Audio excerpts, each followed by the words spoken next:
I want to first ask for your prayers as I share with you this testimony of God's faithfulness, love, and hope in my life. These words may come in my voice, but God must absolutely receive the honor and the glory in this story. After all, He provided the words. I only serve as the instrument. It has taken me over 5 years to be able to speak publicly about what happened to me and to my family, and I truly need your prayers to allow me to bring this story to light. Years ago, when I heard the word testimony and heard that someone was going to give their testimony, I thought, what exactly is a testimony? Even well into my early 20s, I didn't really understand what this meant, but it was only after a particular event in my life about 5 years ago that I realized why I hadn't understood what a testimony was. I didn't know what one was because, well, I didn't have one. The reason I know and understand this is because now I have one. My name is Jill, and I have lived in Clinton County, Kentucky since December 2002. I grew up and lived most of my life in nearby Monticello, Kentucky, as my family owns a funeral home there. I guess you could say I grew up a funeral home brat, as I was 6 years old when my parents opened their home to the public in 1972. My parents were both Christians. My mother was saved as a young girl and my father as a young man. As is the case with a funeral home and the unpredictability of the type of work we do, we didn't always make it to church on Sunday mornings. My parents also owned a busy flower shop, as this created double work for them on a daily basis. Honestly, I was lucky if I got to see them at all. On those Sundays that my parents had to prepare for a visitation or funeral later that afternoon, my younger sister Jan and I were dropped off for Sunday school and picked up before church. My older brothers, Forrest and Gordon, usually missed church services as they were expected to work. This wasn't always the case, however, so on those quiet Sundays without a death, my parents saw to it that we were all at church together. Even with my haphazard attendance, I knew enough as a young child to know that I needed Jesus in my life. At the age of 12, my mother walked with me down the aisle of the Emmanuel Baptist Church in Monticello and stood beside me as I asked Jesus into my heart. I spent my high school years not too far from God, but not especially close either. My walk was more in line with other things, like food and books, and unfortunately I didn't place God at the top of my list of priorities. Despite my profession of faith in Jesus, I struggled endlessly with being overweight and the resulting low self-esteem issues that follow, but to my detriment, I could never bring myself to ask God, or anyone else for that matter, for help. When I graduated from high school, I chose a different path in the family business and studied for and received a degree in the medical field as an x-ray technologist. I did return home, though, and found a position at Wayne County Hospital, Monticello. After several years, I eventually met a man who I thought was the man for me. Despite God speaking to me on the day of my wedding not to marry him, I thought I knew better than God what was best for me, and I married him anyway. I told myself you had to say yes when a man is kneeling down on one knee in front of you with a ring in his hand asking you to marry him. As a person with the lowest self-esteem in all of Wayne County, I realized that no one else would ask me, so I had better say yes and just make the best of it. How wrong I was. 9 months later, I was divorced. After coming out on the other side of this difficult experience, I took my newfound inner strength and chose to go back to school and study for a career that I hoped would take me far away from Monticello.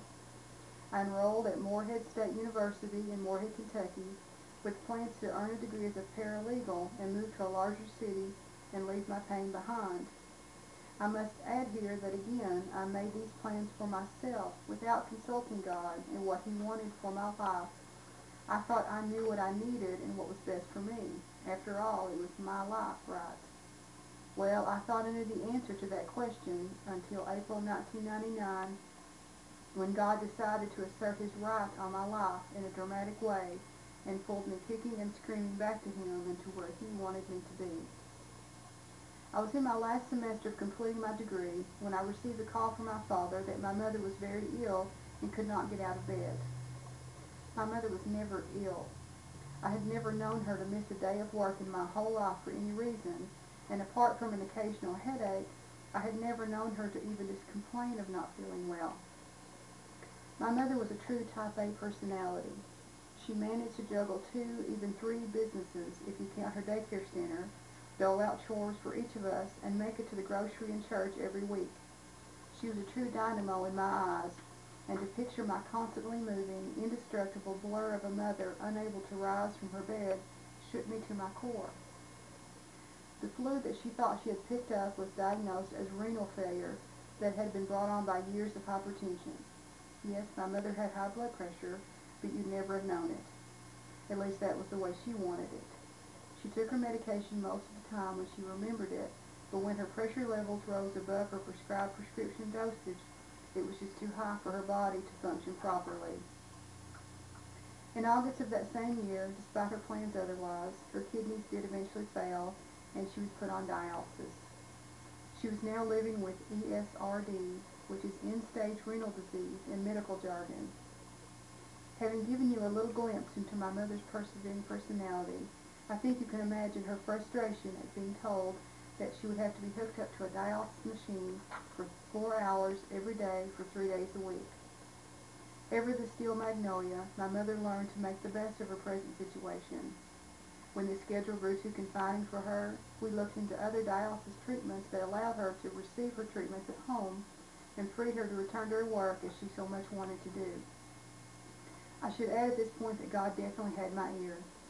Having completed all of my on-campus course requirements, except for a working internship with an attorney, I found myself unexpectedly blessed by my professors as they allowed me to return home to Monticello to complete this internship with a local attorney so that I could finish my degree and be close to my mother. In this experience, I was blessed to work with a true Christian attorney who allowed me to plan my work schedule around my mother's dialysis treatments in order to receive the hours I needed to graduate in December 1999.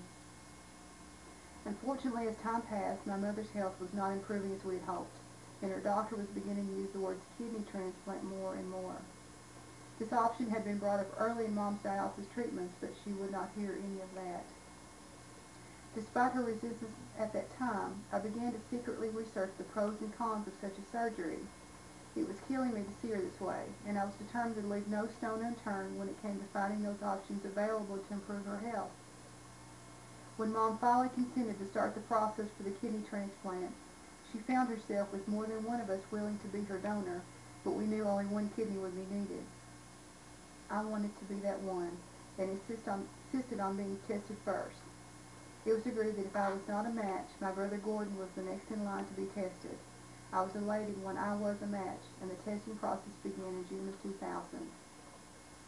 Despite constant delays caused by medical obstacles of my own found during the testing, we were finally given a surgery date in March 2001. However, that date was unexpectedly taken away from us when 2 of Mom's doctors simply couldn't agree on medication opinions and chose to cancel the surgery altogether. Talk about your world falling down around you. Yes, it was the most heart-wrenching time in our lives. For me to want so badly to give my mother what she so desperately needed in order to live, and not being able to do that, created so much turmoil within me that is truly unexplainable in words. I think anyone can understand how you would feel if you were in this position. You would do anything, and I mean anything, to take that suffering away from someone you love. With no hope left